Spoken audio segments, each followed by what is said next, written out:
Raquel, falou bastante do Pedro Guimarães, vamos ver um perfil dele, né?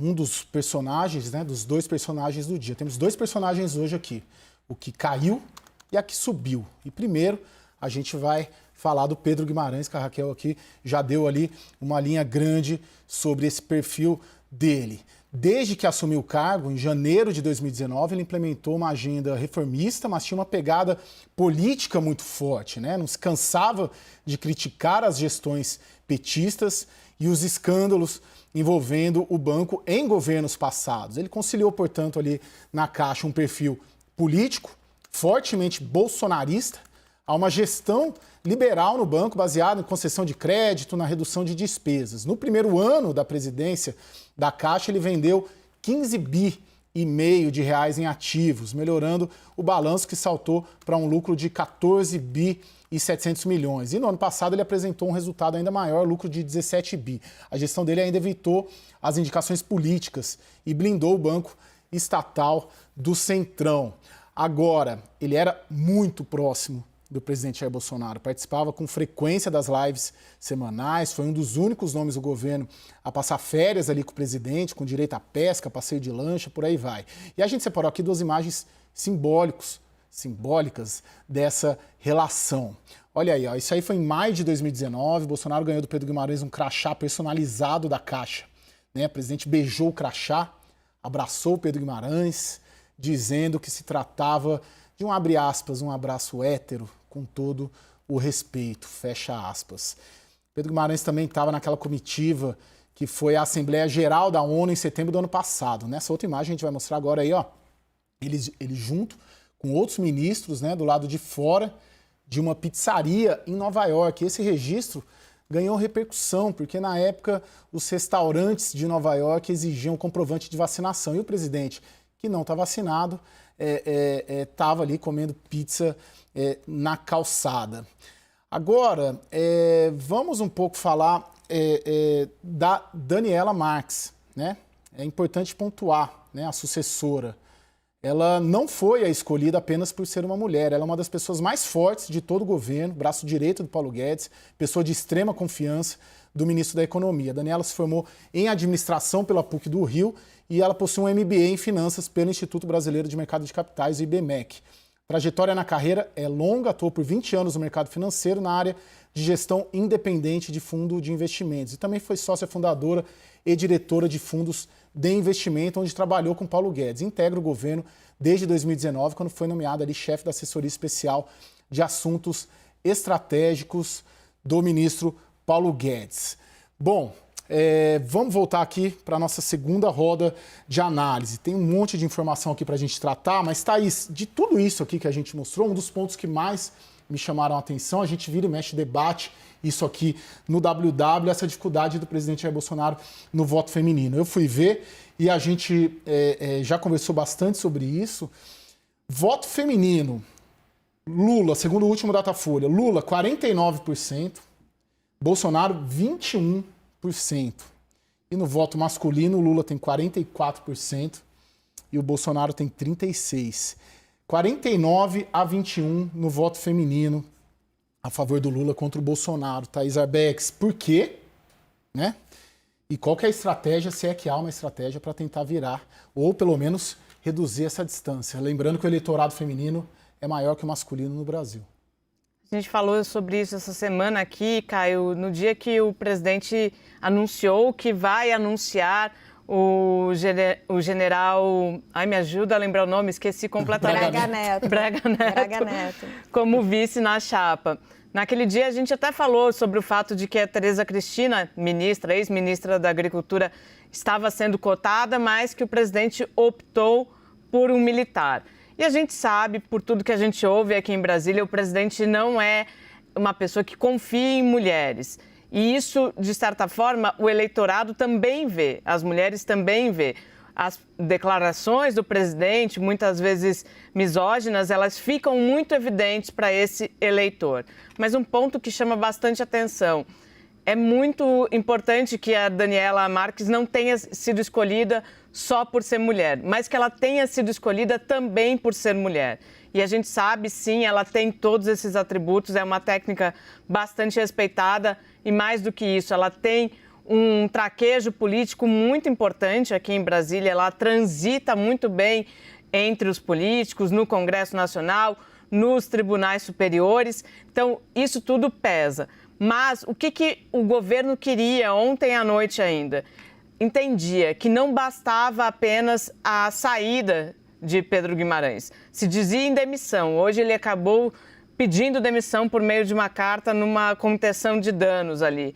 Mas não bastava apenas a saída de Pedro Guimarães. Era preciso mais. Era preciso mostrar que o governo não dava aval a esses atos. É importante a gente dizer, não teve nenhuma fala até agora. A gente não viu ninguém falando desse assunto.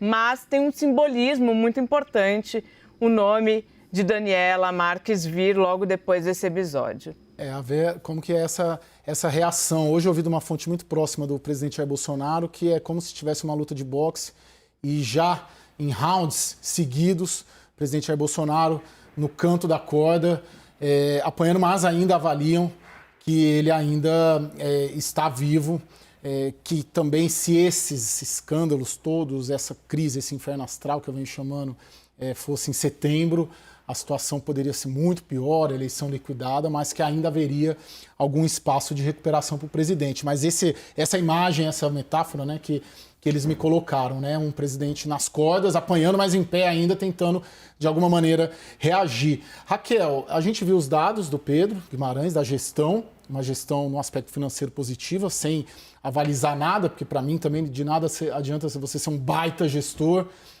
se você eu contesto confirmarem... Eu contesto essa avaliação de baita gestor. Você terá todo o direito, com base até nos balanços ali deles. Mas, qual a avaliação da gestão? O que muda? Né? E só queria pontuar que também de nada adianta ser um baita gestor se você for um assediador, como são as acusações contra ele.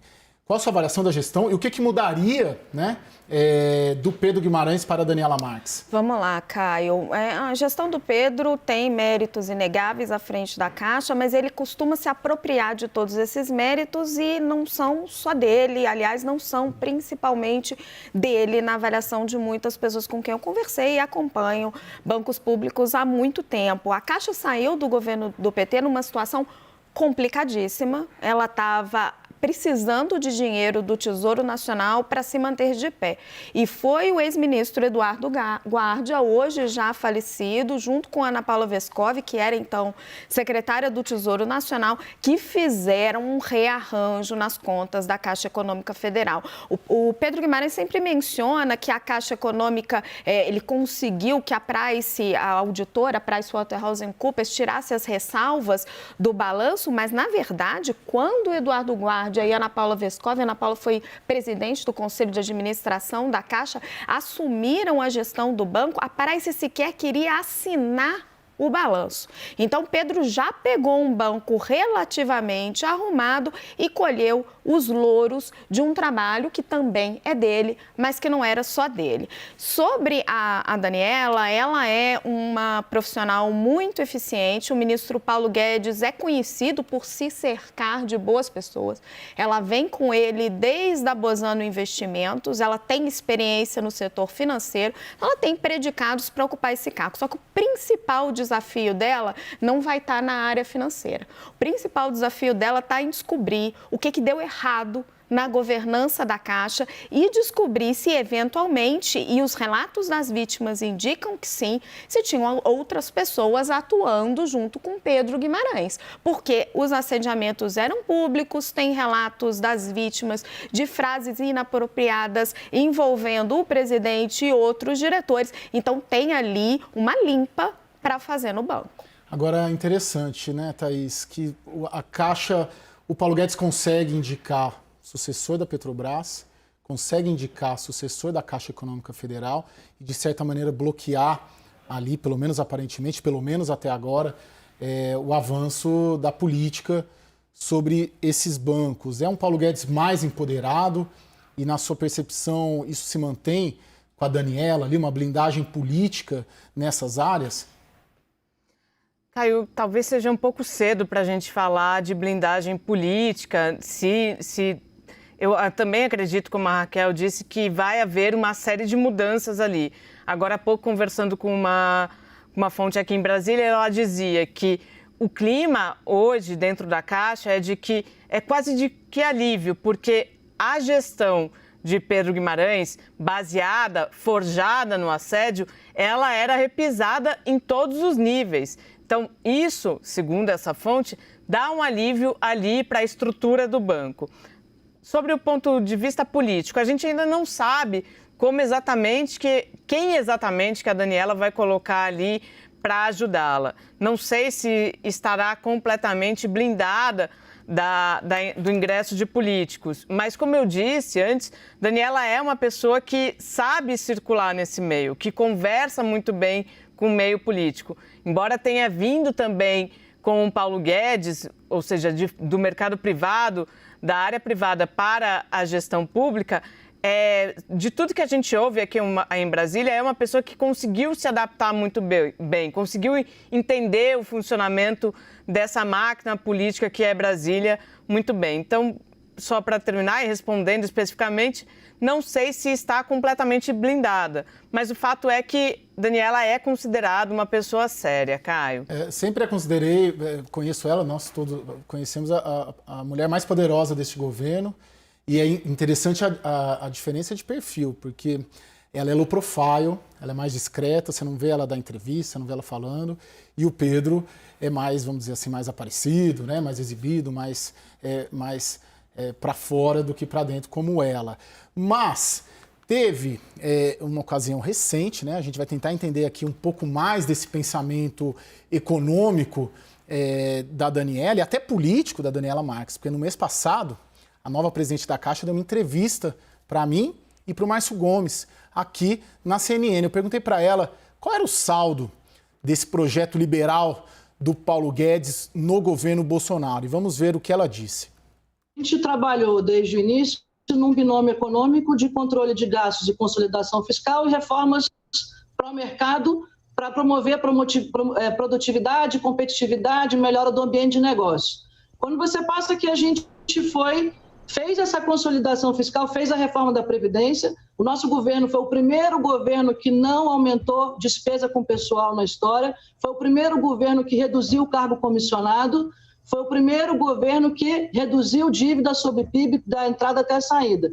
Eu acho que para quem passou 2 anos combatendo pandemia e todas as consequências dela, e a forma como o Brasil entrou e saiu e deu assistência a 68 milhões de brasileiros, a empresas, programas de crédito enfocados no pequeno, eu me sinto muito honrada de ter sido parte desse projeto. Acho que foi um privilégio do Brasil ter tido pessoas como o ministro Paulo Guedes e o presidente Bolsonaro na condução da economia do país no momento mais difícil da história. Ninguém nunca viu uma crise igual a essa. Vamos aqui para a análise. Raquel Landim, te faço a mesma pergunta. Qual o saldo do projeto liberal? Você concorda com a Daniela? A Daniela está abraçando, como é esperado dela, o discurso do ministro Paulo Guedes, que o governo conseguiu rearranjar o fiscal, de que o governo enfrentou 2 crises gigantescas e, por isso, não conseguiu deslanchar. Quando você ouve outras pessoas de fora do governo, você tem muito mais críticas, né? Um governo que não conseguiu fazer a reforma tributária e estava muito perto de ser feita, é um governo que não conseguiu avançar na reforma administrativa, uma das suas principais agendas.